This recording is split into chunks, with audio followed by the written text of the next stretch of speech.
Good morning. Morning, everybody.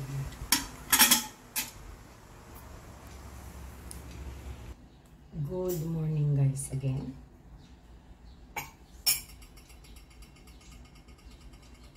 Naiwan ko kayo ng mga 30 minutes. Naglinis ako sa taas. Naiwan ko yung camera. So anyway, guys,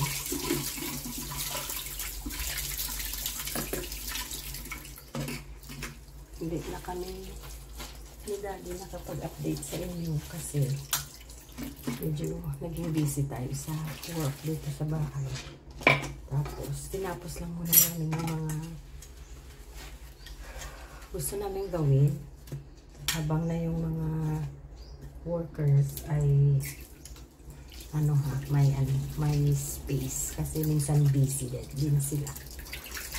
So nag-timing na medyo wala silang ginagawa. So ayan. Nakapag-ano tayo. Nakapag-gawa tayo ng mga finishing of the house. At the moment, may papagawa ko para sa store. Yun naman ang hinihintay. Parang canopy. Para na hindi tayo mainitan. Ang store okay, pero yung harap ng front door, medyo mainit pag hapon. So yun ang natin. Papagawa. So, ito yung saging na binigay ni neighbor. Binili niya sa market. Tapos yesterday, birthday ng neighbor namin. Tingnan ko kung makapag-upload ako ng clip ng ng video niya. Tapos ito in-order ko. Mahablang ka. Ganito. Ayan. Tapos, nagbigay si neighbor this morning, guys, ng nakain. Ayan, naka-spaghetti. Ayan, nag-spaghetti si neighbor. Kainan ni Daddy yan. Mamaya. Tapos, ito naman yung ginawa ni April this morning. Kumuha kasi siya ng pangbaon niya sa party last night. Binaon niya sa work. Si Toto may klase na, guys. 3rd year na si Toto sa criminology. Malapit na tayo matapos sa kanya. So, another 2 years. Tapos na si Toto. Bali, full 3rd year and full 4th year. So, ayan. Tapos, gusto ko i-turn off ang light, guys, kasi hindi naman siya natin ginagamit. Ayan. Okay. So, may music sa labas. May music sa labas. Upo na lang tayo dito sa floor, hagdanan. So, that's it. I-update ko na kayo ng stairs natin. Ayan na siya.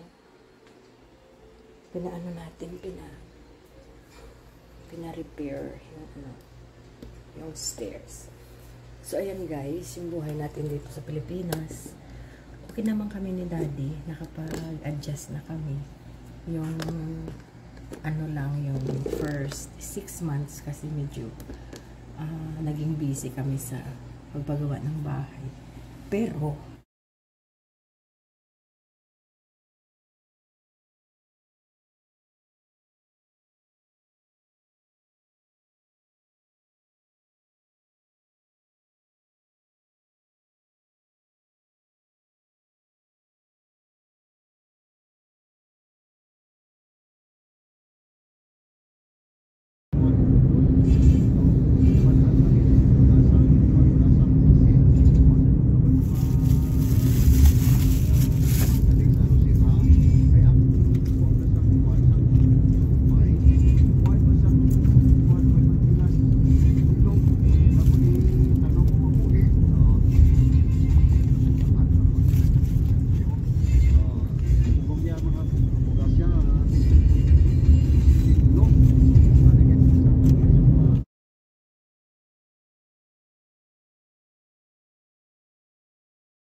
117?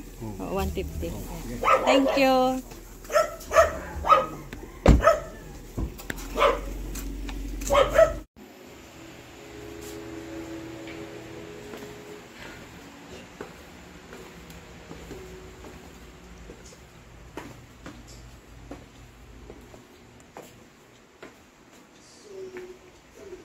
Hello guys, good evening sa inyo lahat. Maingay ang electric fan. Hindi pa tayo nakakapalagay ng ano guys, aircon dito sa ilalim. I-try natin na maglagay tayo ng aircon sa ilalim ng inverter. If not sa second floor siguro, ang unahin. So, ito, nag-dinner na kami ni Daddy. Tapos na guys. Kanina pa ako dito sa ilalim. Nagluto ako. Ayan. Ayan guys. Nagluto ako ng curry chicken na may itlog. So, kung sinong gustong kumain ng itlog mamaya, pwede silang kumain. So, ayun na. Tapos nag-grocery kami ni Daddy. Kanina guys, ito yung mga pinamili namin. Ako, medyo mahaba na siya. Okay. We have another.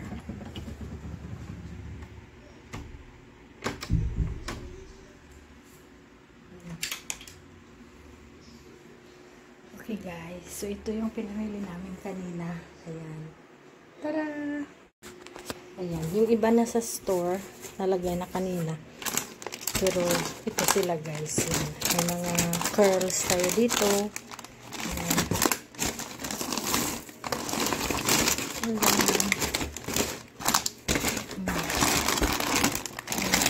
Tapos, may mga biscuit. Ito. Ayan. Topic ko pa rin isa. Nakuha na namin yung iba. Kanina. May ito pa pala eh. Ayan guys. Yung mga ganyan. Oh. Potato fries. Ayan. Tapos, yung mga biscuits tayo sa ibabaw. Yung mga ganito guys. Ayan. Tara! Mga wafer. So, ilalagay natin yan sa store tomorrow. Kabili tayo ng Happy Pants. May malaki pa doon sa shop. O yan. Tapos, nakabili tayo ng isang Minute Maid na ilagay ko na doon. Yung laman niya. Ito kay Daddy. Supply. Pero may bumibili sa shop.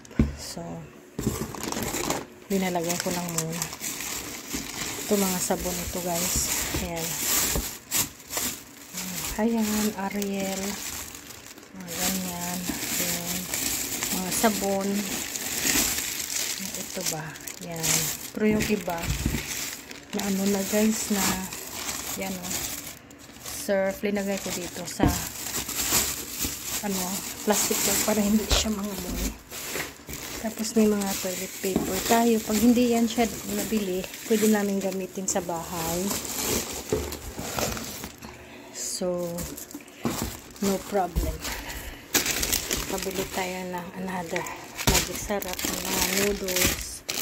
May tanghon. Yung iba na sa shop na guys. Sinagay ni Toto kanina. Napkin. Ayan. Yung cream. Saka ito, napkin, sisters. Ayan. Cream. Noodles. Malalaking noodles. Ayan. Tapos ito, toilet paper. Ayan. Yung mga bihon. Ayan. May isa pa pala dito. Ayan. And then ito. Mabili kasi ito guys sa shop. Yung mga ito. Ayan. Nakalagay na ako kanina ng isa. Andyan. Tapos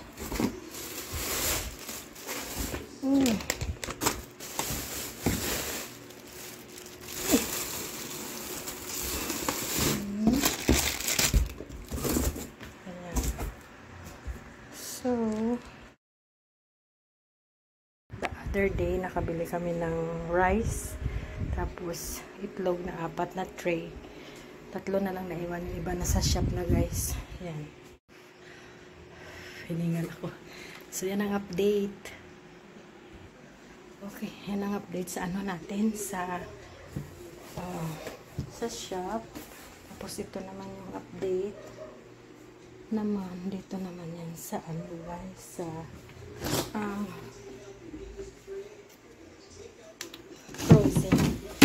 frozen department. Ayan naman sila. Ang cute nila, guys. Oh. Silang gunisa. Tapos ito. Dami dyan. Ayan. Ayan sila. Ang hotdog ganito. Ayan. Nire-repack ko kasi para na easy to buy. Kasi magbili sila ng napakalaking packet. So, yan. 1 kilo fried chicken.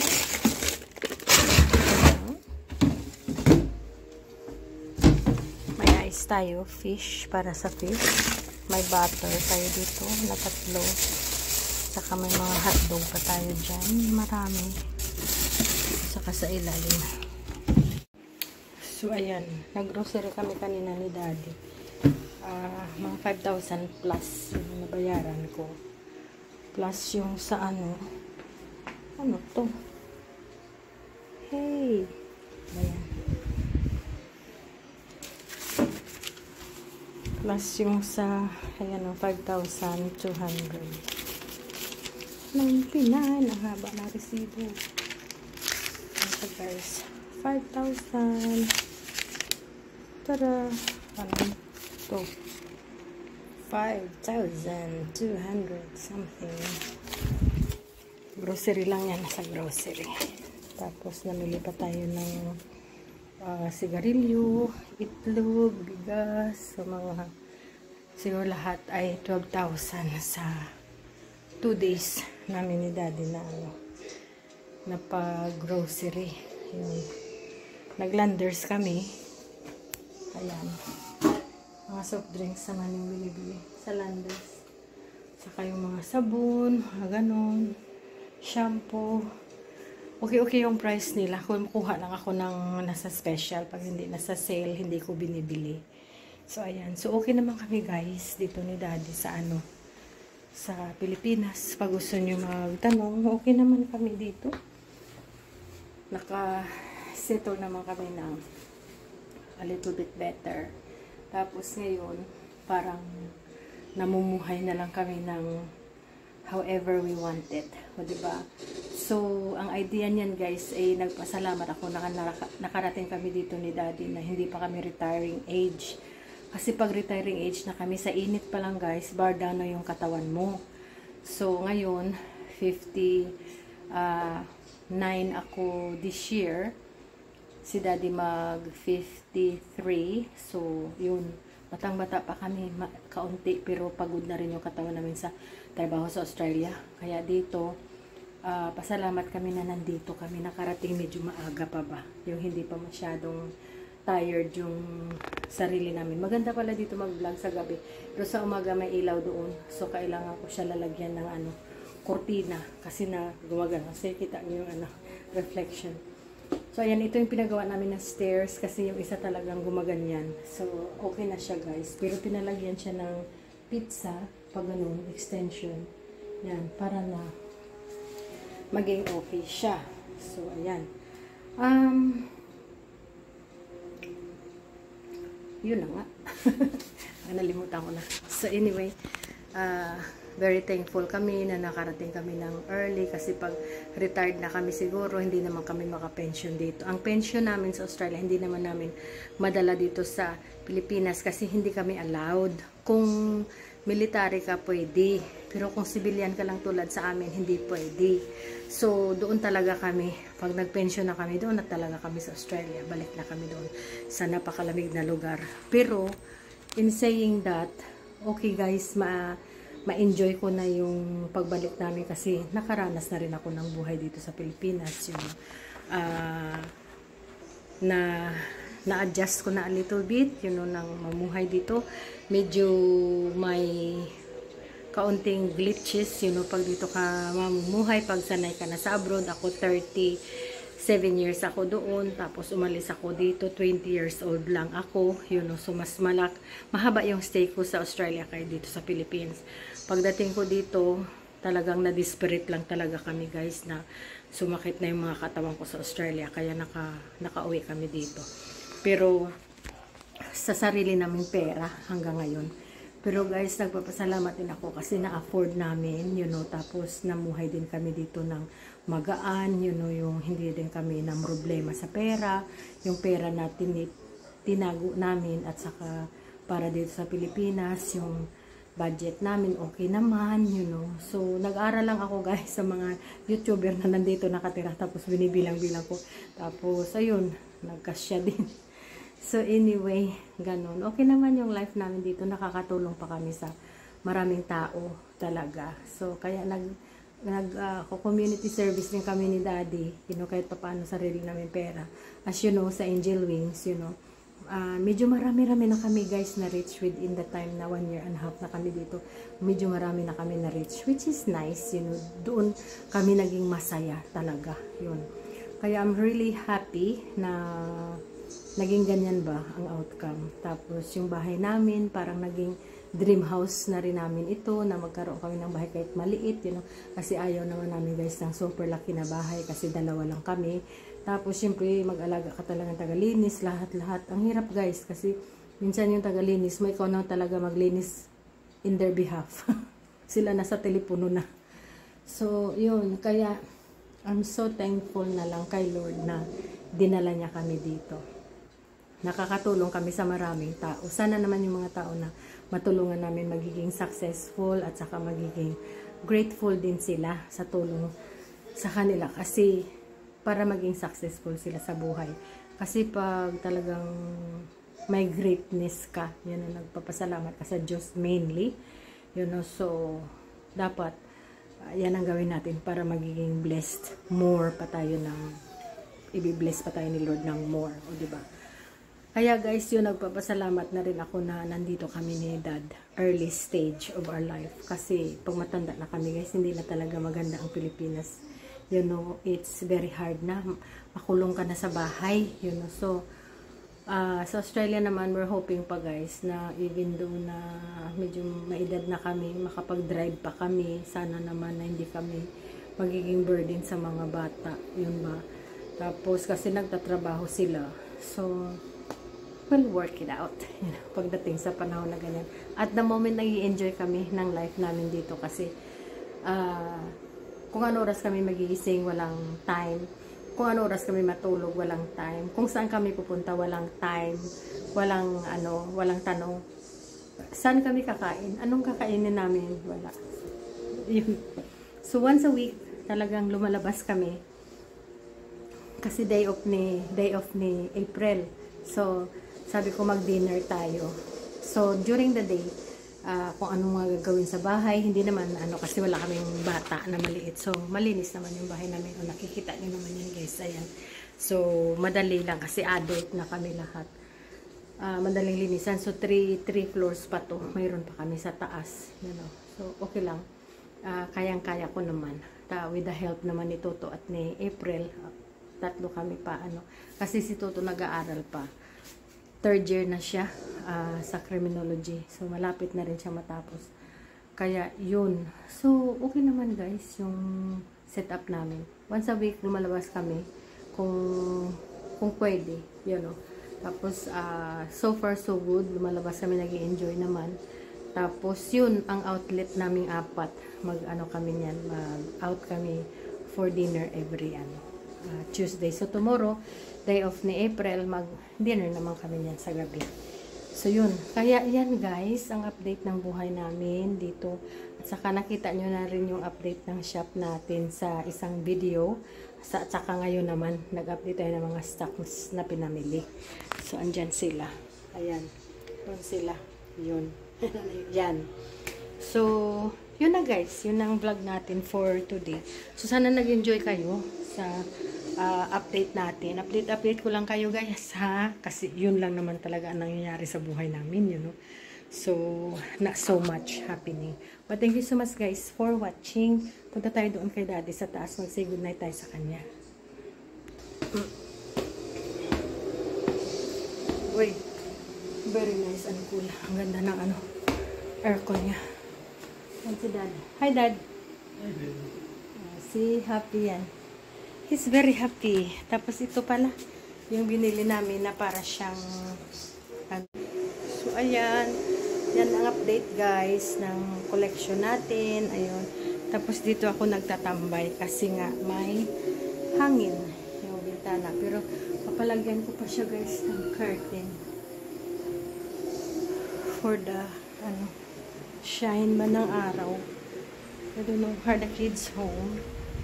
Tingnan natin sa CCTV. No, hindi pa sila home.